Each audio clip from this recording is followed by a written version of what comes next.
অবশেষে জনসম্মুখে ক্ষমা চাইল ফিফার প্রেসিডেন্ট জিয়ান্নি ইনফান্তিনো। চাপের মুখে পড়ে তিনি ভুল স্বীকার করতে বাধ্য হলেন। ফিফার প্রেসিডেন্ট তারপর ঘোষণা দিয়েছে আর্জেন্টিনা ও স্পেনের ফাইনাল ম্যাচ আবার হবে। আগের হওয়া ম্যাচটা বাতিল করা হলো। দর্শক, আর্জেন্টিনা ও স্পেনের ফাইনাল ম্যাচ শেষ হওয়ার পর থেকে শুরু হয়েছে একের পর এক তর্ক বিতর্ক। এই তর্ক বিতর্কের পিছনে রয়েছে অনেক যৌক্তিক কারণ।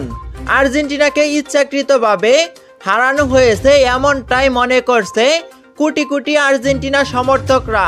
ম্যাচের বিভিন্ন বিষয়ও ইঙ্গিত দিচ্ছে এমনটাই।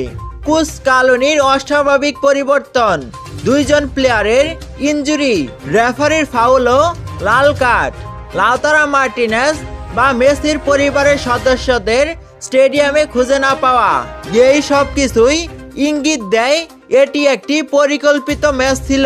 কোন টিম চ্যাম্পিয়ন হবে তা আগে থেকে ঠিক হয়ে আসিল। আপনার কি মনে হয় তা কমেন্ট বক্সে জানাতে পারেন। এই সকল কারণগুলো ফিফার প্রেসিডেন্টের দেশের মানুষ খেয়াল করেছে।